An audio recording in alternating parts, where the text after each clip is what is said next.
winds outside the capital are blowing as strongly as ever. You can definitely see why people call this place the Valley of the Four Winds. Indeed. Mahag Saar is the realm of wind, just as Ganath Haros is for water. Earth, water, fire, wind, light, and darkness. Rena is aligned to darkness, leaving each realm one element each. Is that because some elements are easier to gather in certain areas than others? That is certainly possible, but I suspect the biggest reason is to prevent the lords from squabbling over resources. Funny. You would think infighting would come naturally to an elite class vying for a crown. True, but the Renans rule as a minority. Fighting ourselves would just be destructive. Though, as you saw in Menancia, any abstention from fighting is merely a facade. In the end, you all get usurped whether you like it or not. That may be true, but something tells me that this time is different. We have to catch up to the Lord first if we want answers. Let's keep moving.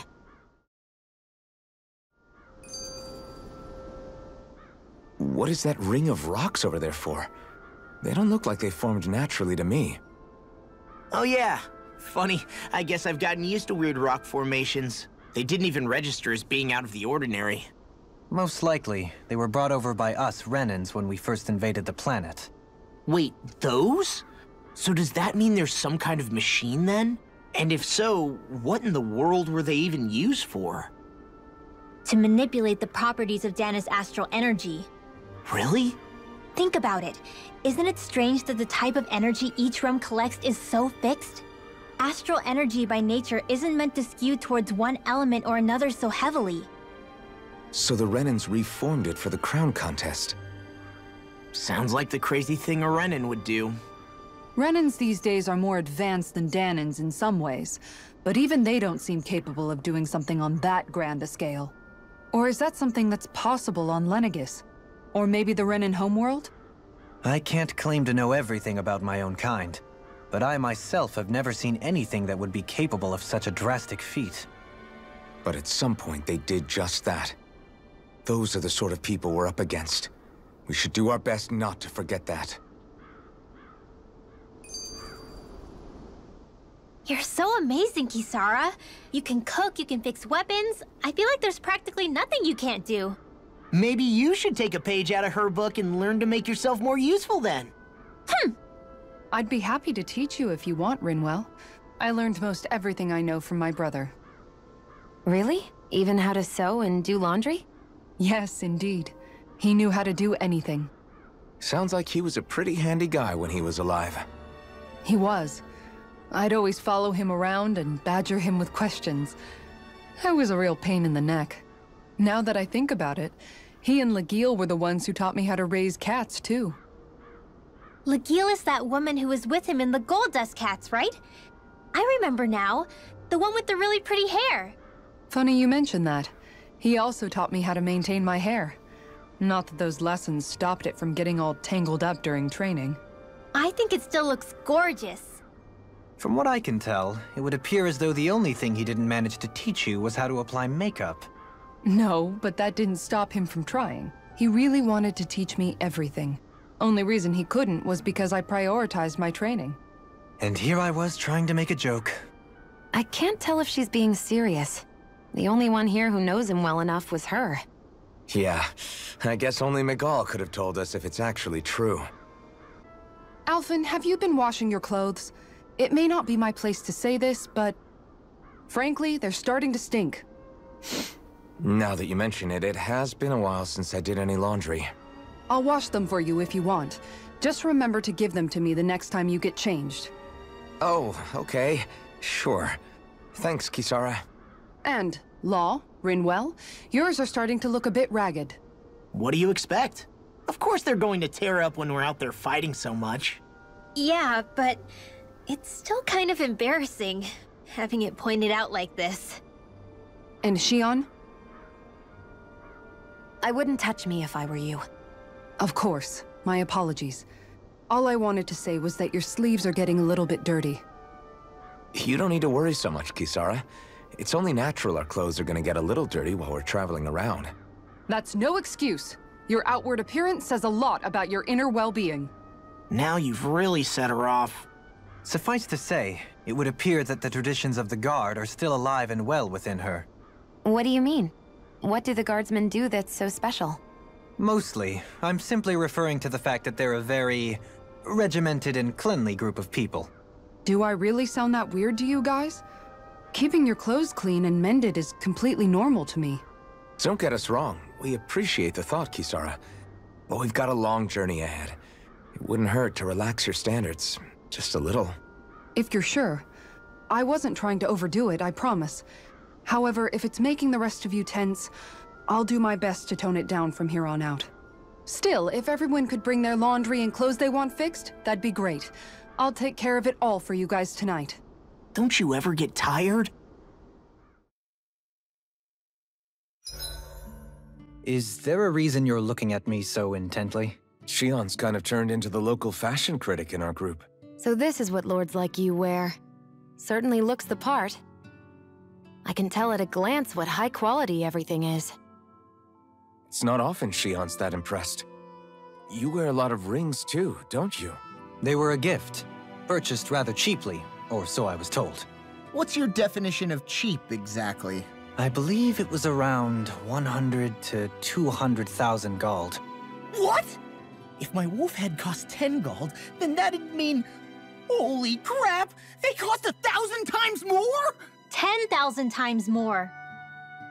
If he sold those things off, I bet he could build a damn mansion with them. At the very least, he'd never go hungry the rest of his life.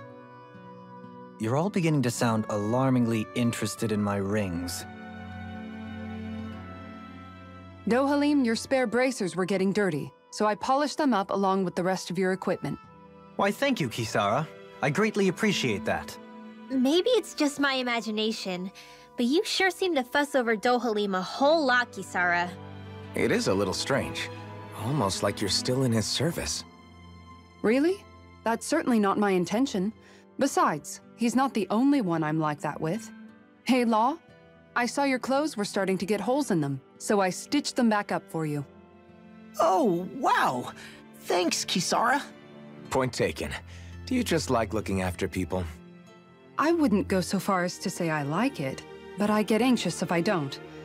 I'd always like to help if I can. It comes naturally to me. Back in the day, Miguel and I used to look after the younger kids a lot, so that's probably where it comes from. He taught me everything I know, and I mean everything. How to cook with wild plants, how to sew clothes so they'll last. Without him, we never would have been able to survive. However, you're not a lord anymore, Dohalim. You need to get used to the idea that people aren't just going to wait on you hand and foot. Yes, you're absolutely right. I'm ashamed to admit that I felt no qualms about her doing all that for me. As both a Renan and especially as a lord, one becomes too accustomed to those beneath you tending to your every need, both Renans and Danans alike. Sure, that's how all you Renans are probably raised. But just to be clear, we're not your servants, Dohalim. Got that? Absolutely. Moments such as this provide me with ample opportunity to confront my unease. It is difficult to tend with my own motivations. What do you mean? The truth of the matter is that my espousal of coexistence in Menancia hardly came from an idealistic place.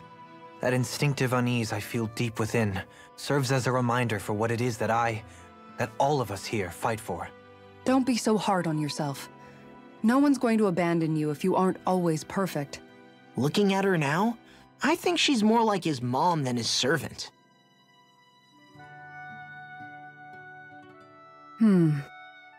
What's up, Kisara? You look concerned. Oh, no, it's just... I'm looking at our finances and they seem to have taken a nosedive.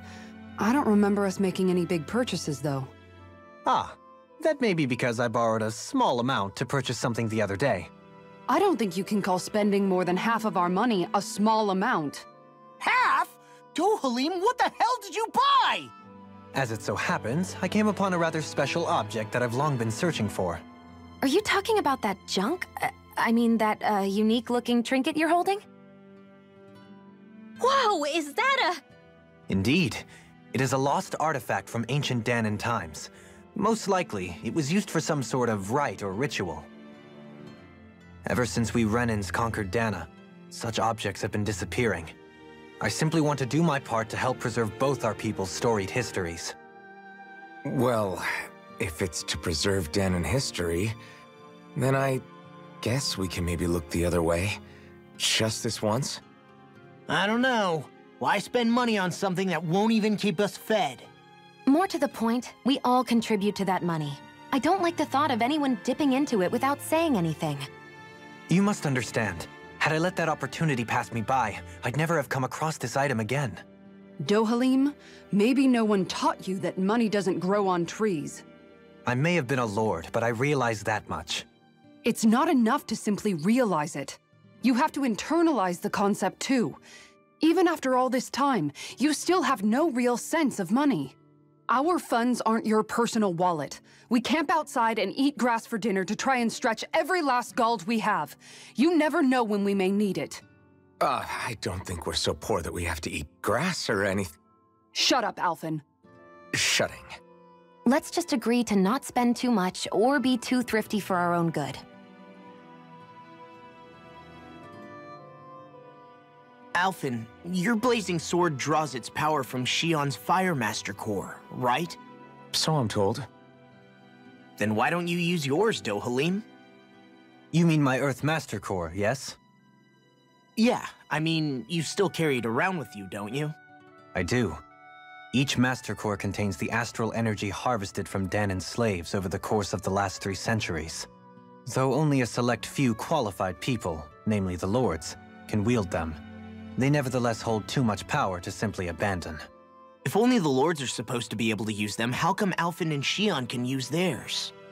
That may be because Shion has embedded the Fire Master Core within her body, something which wouldn't have occurred under normal circumstances. Okay, but why do you still carry yours around?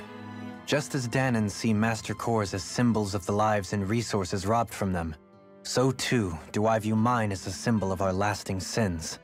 The pain and agony wrought upon this world by my predecessors, as well as the injustice enabled by my own inaction, are all housed within my Master Core. It is a testament of all that I have done wrong. It cannot ever be used again, nor fall back into the wrong hands. Dohalim. You didn't differentiate between the deaths of Dahnans and the deaths of Renans. Dahnans and Renans both spill blood and languish in agony all the same. I just couldn't bear to hear it any longer. That's all. Little late for that.